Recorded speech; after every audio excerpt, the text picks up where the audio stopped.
मैं बीए प्रथम वर्ष का विद्यार्थी था, एमएमएस कॉलेज गाज़ियाबाद में। हमारे कॉलेज में कवि सम्मेलन हुआ। कवि सम्मेलन के संयोजक थे डॉक्टर कुंवर बेचैन और उसकी अध्यक्षता करने के लिए आए हुए थे श्री भवानी प्रसाद मिश्र। कवि सम्मेलन में छात्र कवि के रूप में मुझे कविता पाठ करने का अवसर मिला। तो मैं जब मंच पर जा रहा था तो डॉक्टर कुंवर बेचैन ने मुझसे कहा कि धनंजय एक छोटी सी रचना पढ़ना। मैंने कहा जी ठीक है। तो मैंने जा कर के एक गीत पढ़ना शुरू किया और गीत मैंने पढ़ कर के जैसे ही समाप्त किया, भवानी दादा अध्यक्ष पद से उठे और माइक पर आ गए।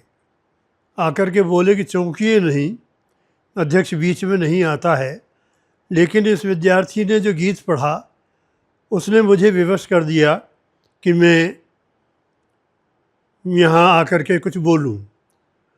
इस विद्यार्थी ने जो गीत यहाँ से आरंभ किया, वहाँ प्रायः गीत का समापन होता है। तो मैं चौंका और चौंक करके मैंने सोचा कि इसने यहाँ से गीत आरंभ किया है तो आगे निभाएगा कैसे ये विद्यार्थी। लेकिन मैं गीत सुनता गया और देखता गया कि गीत आगे बढ़ रहा था। ऐसी स्थिति में इस विद्यार्थी को मैं आशीर्वाद न दूं तो ये एक अपराध होगा, इसलिए मैं बीच में आया हूँ। ऐसा सुन कर के मैं रोमांचित हो उठा, मेरे रोंगटे खड़े हो गए। ये उस समय के बड़े रचनाकारों की पहचान है। वो इतने उदार होते थे कि छोटे से छोटे कवि को इतने मन से सुनते थे। वो गीत मैं आपके सामने प्रस्तुत कर रहा हूँ। स्वप्न की झील में तैरता मन का यह सुकोमल कमल, चंद्रिका स्नात मधुरात में हो हमारा तुम्हारा मिलन। दूर जैसे क्षितिज के परे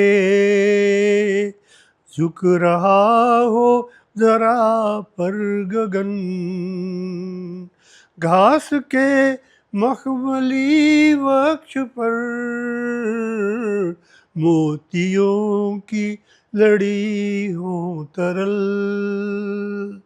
स्वप्न की झील में तैरता मन का यह सुकोमल कमल, प्यार का फूल तो खिल गया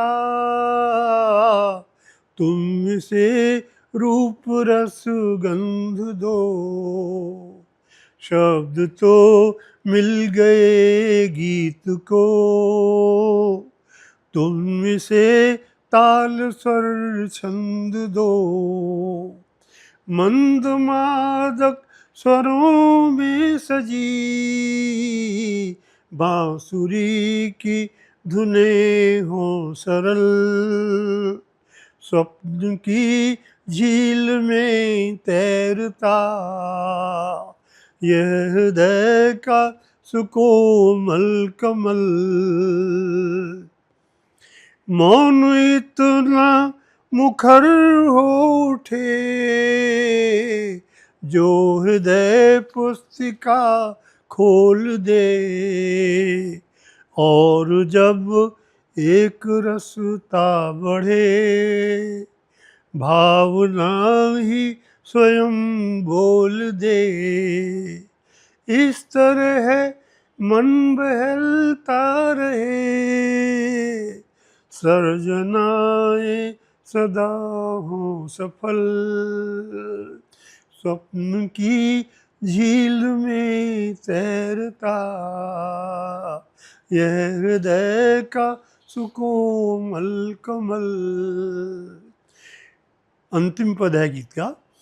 पास भी दूर भी हम रहे जिंदगी किन हंसती रहे, मान मनोहार की प्यार की याद प्राणों को कसती रहे।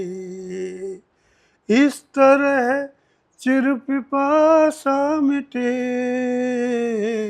और छलकता रहे स्नेह जल, स्वप्न की झील में तैरता यह हृदय का सुकोमल कमल। ये घटना 1968 की है।